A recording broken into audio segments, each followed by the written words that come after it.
mga balitang kailangan mong malaman, mapapakinggan sa ACS Balita sa 2x2 kasama sina Anthony Taberna at Jerry Baha, Lunes hanggang Biyernes.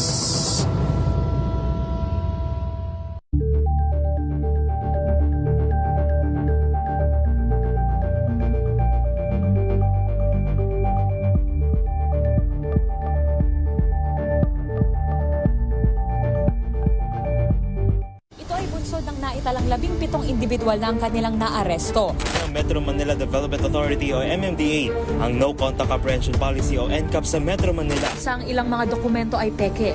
Hindi rin legal ang employment na ipinangako sa kanila. Sa mata ng batas, mananagot ang sangkot at may sala. Dahil sa bawat paglabag, may karampatang parusa.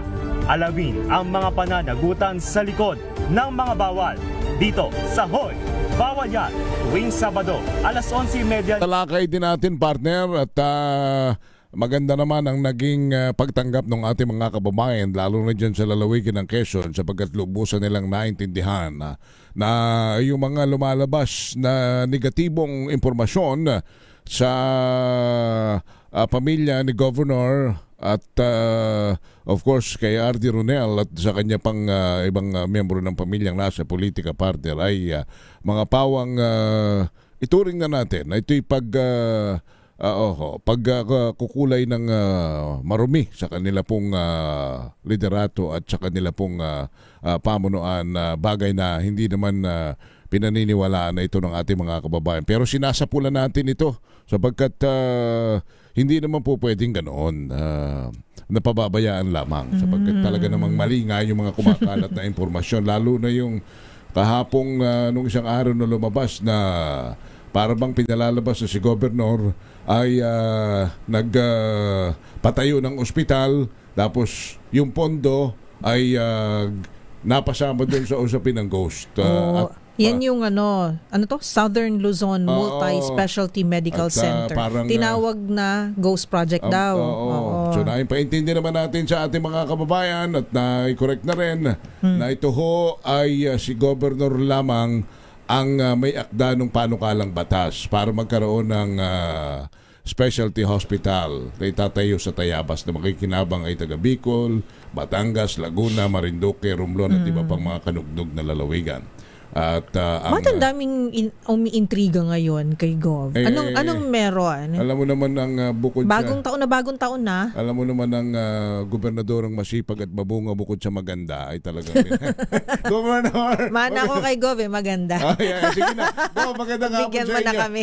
Mana daw sa inyo si Karen. Di ba, Gov? Umuo ka, Gov? Hi, yeah. Karen. Hello po, Gov. Henry. Good afternoon. Good afternoon po. Ayun. Ma'am, pero alam ninyo, mabuti na lamang at maagap kayo, kumbaga hindi salamat na rin na hindi ho ninyo pinalalampas yung ganyan. Sapagkat ihemplo yan ng ihemplo yan ng maprinsipyo at matuwid na pamamahala. Sapagkat kung yan ay pababayaan mo, para mo nang inaamin. Ganun ba yun? Oo nga, Gov. Bakit po ba, for the longest time po, bakit diretso nyo na pong sinagot? Through, of course, the program of 2x2 nung, di ba? Nung isang araw. Karen? Yes po. Choppy. Ay, choppy. Hello? Hello, Gov? Hello? Yes po, Gov. Naririnig po namin kayo. Can you hear us, ma'am? Choppy daw, paki-establish mo nga naman ng connection. So, kasi for the longest time din naman na nakakausap natin si Gov, na pag-uusapan naman na natin siya pahapyaw, na may mga komento, may mga reklamo, may mga pumupuna. Pero ito nga lately, sinagot na diretso yung mga issues, 'di ba? Sa ating programa na 2x2 ito sa DZRH. At nakausap din natin si Gov nung isang araw. Gov is here again. Go ahead, Hi, Gov. Welcome Hi, back. sorry Ma'am Karen, mobile kasi ako. go ahead. Yes, oo. Yun nga, Gov, yung tanong ko kanina bago tayo nagkaroon ng problema sa signal po, for the longest time kasi po, napag-uusapan po natin siya pahapyaw, may mga komento, Yes, may oo. mga negative comments. Pero ito po, ano po ba yung nag-push sa inyo na sagutin nyo na po ng diretso yung issue sa programa pong 2x2 dito po sa DZRH? Kasi I don't like naman being used yung picture ko, tapos ang caption, although it's question mark, alam mo na ngayon ang tao, very malicious ang pagtingin pag nakabasa yung ghost, no? Although hindi nila titingnan kung how it was presented, although dinidepensa nung field reporter na parang they're establishing the parang circumstantial noong kung bakit nagkakaroon ng delay, pero hindi naman sinabing ghost. But ang nakalagay kasi ghost and tao, hindi naman nila nai-interpret yun, diba? So delikado yung mga information na ganito kapag hindi mo na correct, kasi nga mas marami yung mabasa lang yung word na ghost, iba kagad yung interpretation. And ayoko naman yung pangalan ko nagagamit sa maling information ba. For the sake na makakapture ng attention ng viewers and readers, ayoko ng ganong klase. At saka, Number one, walang issue po doon sa Southern Luzon Multi-Specialty, except that yung pondo kulang and hindi na-implement ng both agency yung 2025 budget, pero may explanation sila, pero hindi ako makakasagot nun Ang sasagot nun yung implementer, which I gave the number of both directors, and I validated nga nung gabi na after lumabas, did this news outlet called you or this person called you, and walang nag-reach out sa kanila sa both agencies. So I feel bad na ako na ang nagbigay na encourage na you reach out, because I'm not the right person to get the exact information. Diba? Hindi kasi ako implementer landmark legislation ko to and project for Quezon Province na national ang mag-i-implement. Actually, I think, Governor, partner, the accurate image dapat na inilagay doon sa graphics na yun is the logo of the Department of Health. Not my picture. Yes. Kasi yung lumabas sir, kasi sa Facebook after a day yata or few hours. Yeah. Parang facility ni Gov Helen that I don't even own Kanya ang nga, facility. It's a government facility. At saka pag yun ho kasi na screenshot, pagkatapos alam niyo naman kinalikot, nilagyan ng ibang caption, lalabas na pa, kaya-kayang palabasin na kayo ang parang nagpatayo, tapos yung pondo napunta sa inyo, kaya naging ghost yung yan ang magiging kunyan connotation and bad impression. Pero once and for all, ito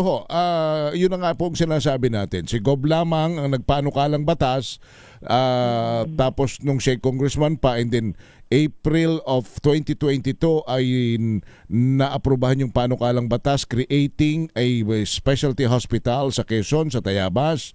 Pero after that, wala na hong pakialam doon si Gov, sapagkat ang nag-i-implement ng isang batas ay ang executive department na. Oh yeah, although I made sure na nakikita ko, and I also remind the agencies na baka makalimutan nyo, meron na multi-specialty. I even wrote a letter to DOH Secretary, nasabi ko sa kanya personally, na i-text ko sa kanya na isama ito sa flagship project nila. Kasi ang laking bagay po ng ma-prioritize nila to, madidecongest po yung mga specialty hospitals nila, magkakaroon ng immediate access yung taga Quezon number one, but yung mga nearby provinces. Yours is just a follow-up and monitoring. Yes, of course. Yun lang ang napag-uusapan tungkulin natin nyo to, nun. sir. Napag-uusapan po natin ito in some of the conversations natin kasi it will complete the whole network in the province. Magkaroon kami ng specialty kasi currently naka-network po kami sa lahat ng DOH retained and specialty hospitals. Pero malayo po yun.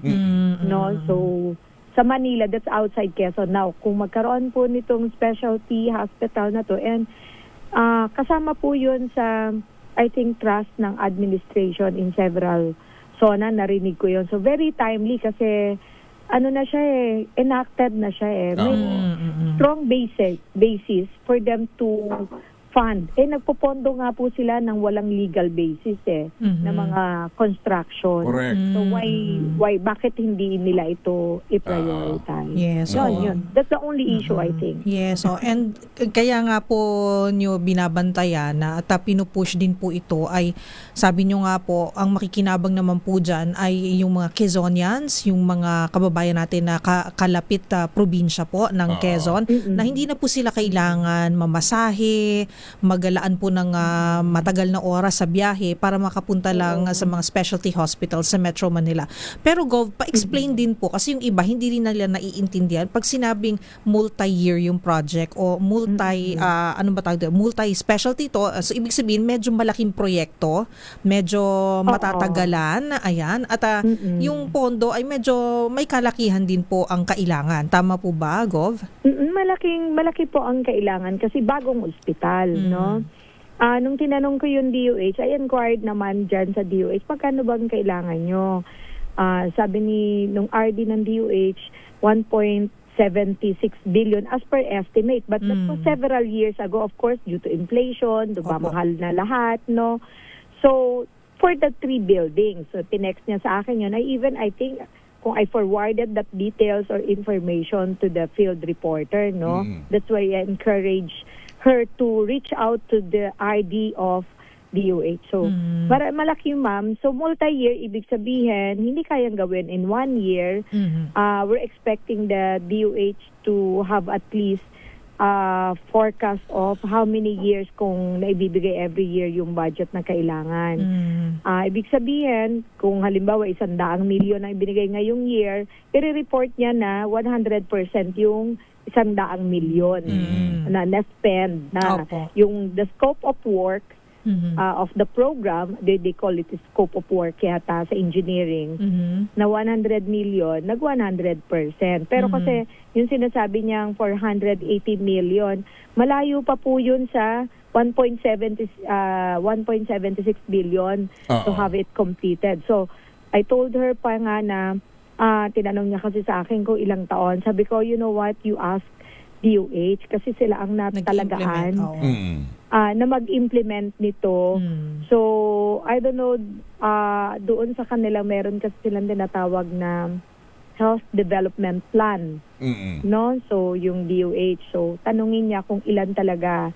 But ako as a proponent, gusto ko nga at least in 3 years time may isang gusali na natapos na kung hindi completely yung buong multi-specialty phase development, but in the first 3 years may isang phase na mapakinabangan kahit medical arts building lang, 'di ba? Parang ganon. And then on the 4th year ito mapapakinabangan, on the 5th year sabihin may phase development. Pero sana nasusunod kasi bibigyan ng enough budget. Pero ma'am, Tsaka yung pala Gov, tanong ko na rin, para malinaw na rin, given po na sabihin na natin, kunyari, natapos na po yung multi-specialty medical center po na yan. Yung mag-fill out po ng mga doktor, specialista, mga gamit, sino po ba ang in charge din dyan? DOH po, kasi ang complete supervision and operation po niyan is DOH. So, we call it DOH Retained Hospital. No? So, sila po ang natalagaan. Overall, equipment, everything, site development ng area. Kanila po yan. Sila po ang in charge dyan. No? So, ako, syempre, I have to work with them in a sense na nakakausap kumusta. Diba? At times, pupuntahan ko bukas ng umaga yung site. To check kasi nga, parang first quarter last year ko siya napuntahan. Sobrang busy ko. So, Kasi nga, constituents ko ang makikinabang. Yes. And yun naman ay inauthor ko primarily because of mga taga-Quezon. Opo. No, noon. Pero ang laki magiging pakinabang ng Marinduque, ng Romblon, ng Ay, yes po. Kasi partner, Opo. yung mga yan takbo rin ng PGH, takbo ng Lang Center, takbo ng Yes. KTI. Oo. Imagine ang lapit. Pumipila po sila Hindi dyan. ba, ma'am? Oo. Tawid dagat lang yan, nasa Tayabas ka na. But ma'am, siguro, paano ba paano kayang gagawin natin hindi lamang sa ating multi-specialty hospital sa Quezon? Kasi parang, ano ho ba yan na, di ba pag may batas na ganyan, dapat napaprioritize yan, lalo kung health, lalo kung ospital. Opo. Paano po kaya ito naman i-address yung ganito na, ano ba yan, partner, yung ibinaon na isang haligi, bago malagyan ng biga, bago malagyan ng beam, bago malagyan ng bubong, ma'am, baka naalog na. Kaya nga dapat tuloy-tuloy. Paano ba Opo, alam niyo po ako, wala personally, dahil nasa local ako, wala naman ako magagawa kung hindi mag-remind, makiusap, push. So, magre-rely po yan sa priority direction ng agency in charge, no? Like for example, kaya po nagkaroon niya ng budget sa DPWH kasi nakita ko yung initial budget po ng DOH, 57 million. Paano naman ito? Liit for that. Sabi ko, oh my God, paano na magagawa ng 57 million sa isang multi-specialty hospital? So, I think siguro isama po doon sa priority project nila. Si Senator JV, na-appreciate ko po. Yesterday, he texted me. Nagpa-brief siya sa akin kasi syempre doon sa Senate is advocating UHC also and being my counterpart during that time. So, sabi niya, nag-express siya na he'll do his best to help and kausapin niya si Sec paano po mabigyan ng budget ito, enough budget, at least until 2028, makita natin nakatayo man lang yung dalawang gusali, matapos man lang yung building po. Siguro, no? Yun lang yung magagawa siguro. Pero sana naman, di ko alam kung pwede bang magkaroon ng special laws, executive order, para yung ganyang mga panukala na related sa health or related sa education for that matter, kapag may batas na, ay ang pondo hindi maging utik-utik, hindi maging sabihin na natin kung multi-year naman, baka po pwedeng 2 taon lang tapos na. Hindi ba, ma'am? Ano ho? Sana sir,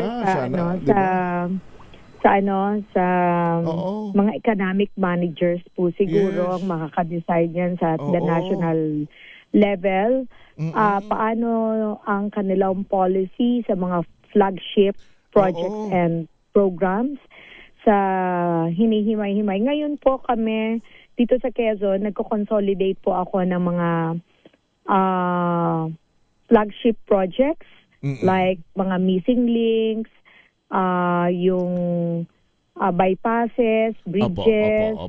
Kasama po yung multi-specialty. Again, meron na po nito sa RDC pero sige, reiteration lang.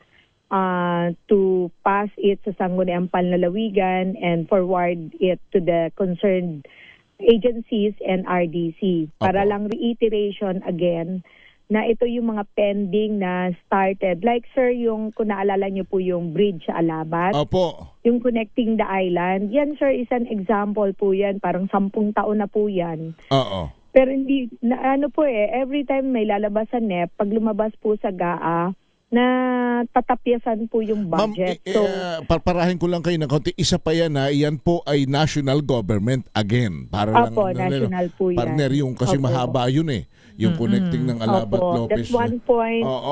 I think more than a kilometer po yata yung, I'm not sure of the exact length. Pero kahapon po galing ako ng Alquerez ando na yung poste po malapit na sa Quezon, magtatagpo na sila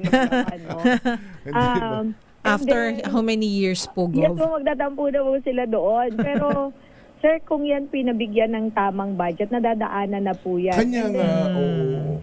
Or ngayong 2026, I believe, maganda po yung lumabas sa NEP na budget niya. Pero tinanggalan po ng budget sa NEP.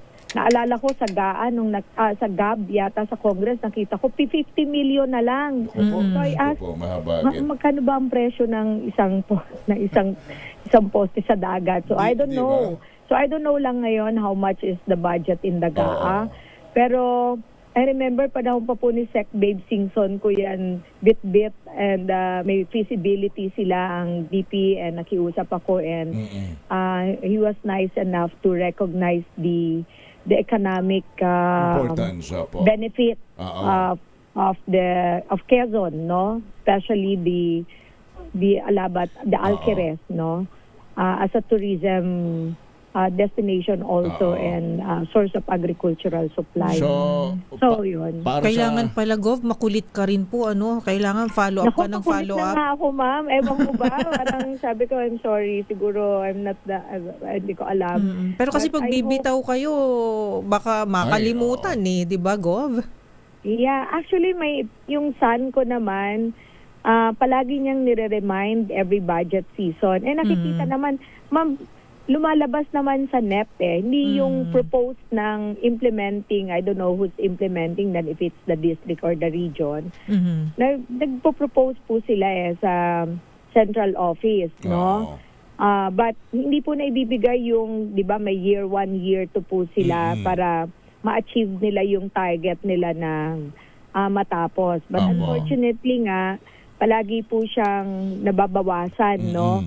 Yung lumalabas sa NEP, although we call it President's Budget, dahil ito'y flagship, binibigyan naman nila, may not be enough, but ang pagtanggal po is very significant. Apo. So nawawala na rin ng yung budget kahit mag-release sila for that year. So nagiging insignificant siya in a way.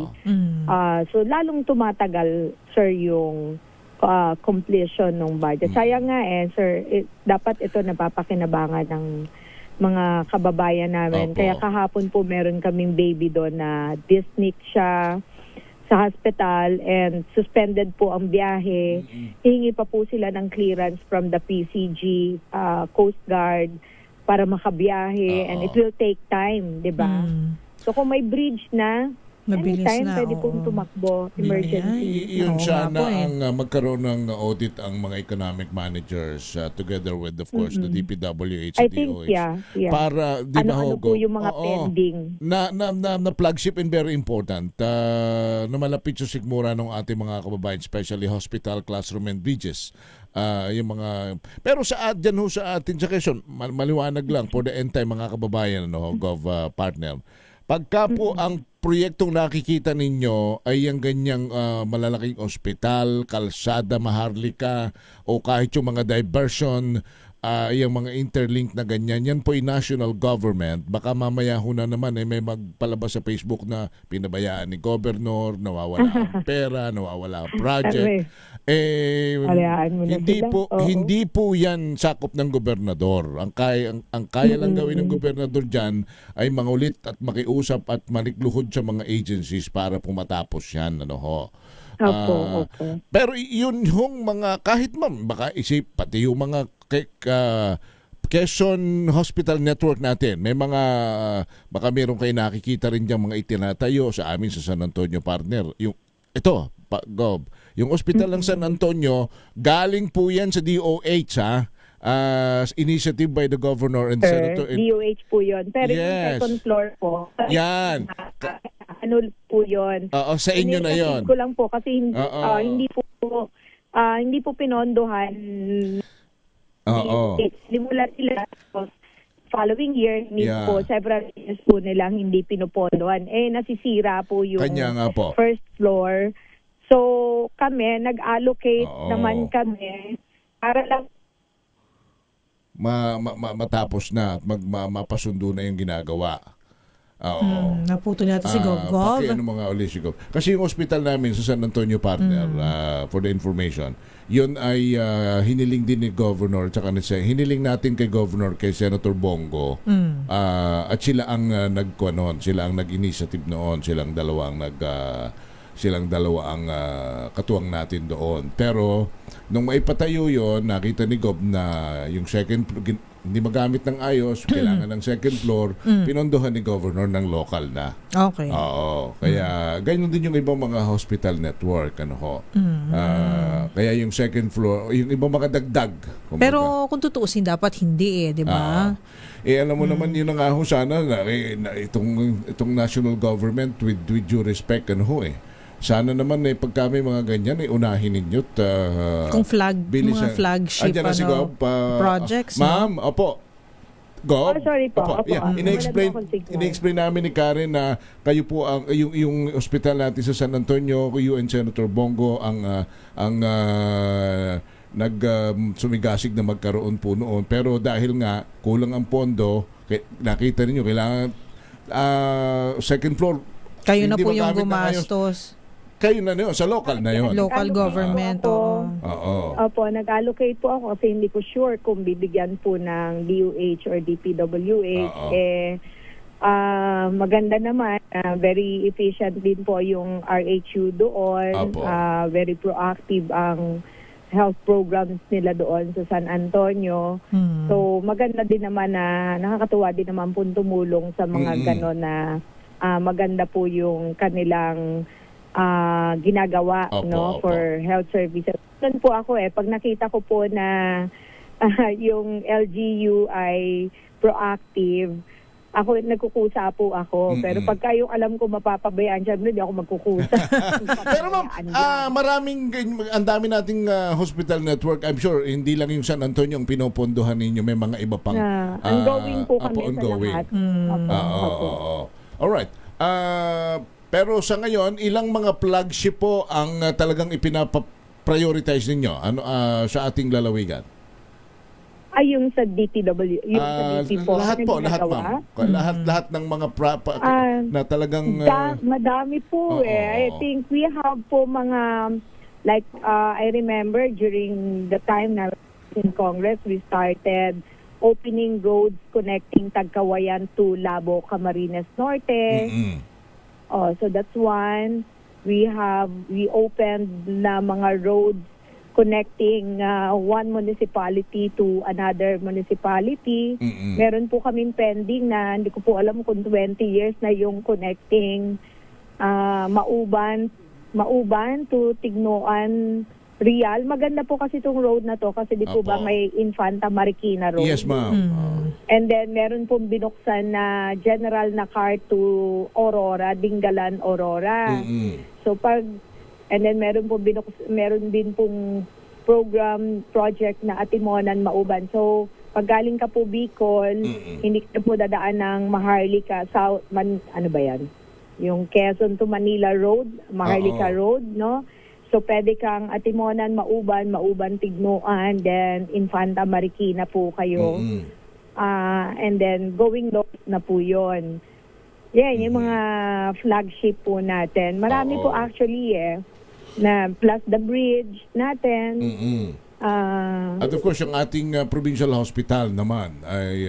sa amin po, ito naman po, kasi at least pagka local po, alam ko na per year, masusunod ko po yung aking na-envision from year 1, ano ang kaya namin gawin, year 2, ito ang gagawin, kasi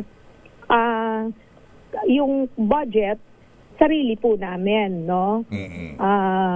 Kami na ang nag-allocate, nasusunod po namin kung magkano yung ibibigay po namin every year.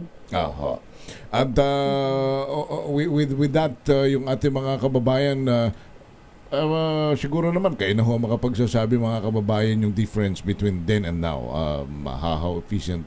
At saka yung magpapatunay naman dyan, sana na ano rin pa dun sa ating mga kasamahan na with all due respect sa inyo, maisama rin yung minsan siguro sa inyong mga pag-aanggulo yung audit review ng lalawigan ng Quezon ng COA, ma'am, hindi ba? Yung ating anong tawag roon? Sa binibigay sa atin ng COA every year. Ha? Unmodified. Opo. Kaya ibig sabihin, wasto at marangal ang paggamit ng pondo ng lalawigan ng Quezon. Gov, salamat po na marami sa inyo, and kami po natutuwa na kayo po laging bukas sa inyo pong pagpapaliwanag sa ating mga kababayan. Thank you po, Gov. Thank you, Ma'am Karen, Sir Henry. Apo. Maraming salamat po sa inyo. Happy weekend. Salamat. Happy ma'am. weekend, Gov. Si Gov Helentan ng lalawigan ng Quezon. Hindi na, sabi nga nung ating mga nakakasama, tama yung ginagawa ni Gov, hindi na uso yung hindi na uso yung binabaliwala mo. Oo. Sapagkat hihintayin mo na, well, okay din naman yun. Sabihin nila, sige, let evidence speak for itself. Pero paminsan kasi, lalo na sa social media din kasi, pag binabakbak ka na, di ba? Parang, ano ba naman yan?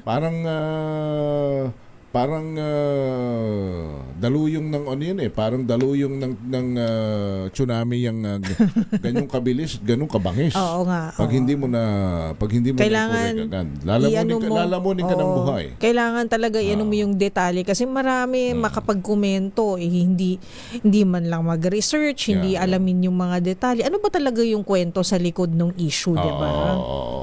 Sabi nga nung iba may AI naman, may Google naman, baka minsan kailangan lang natin sipagsipagan. At masyado nang umasa kasi sa technology. Sabi nila, when in doubt, di ba, don't. Pag medyo konting may duda ka pa, pihitin mo muna at alamin mo muna ang totoong kwento.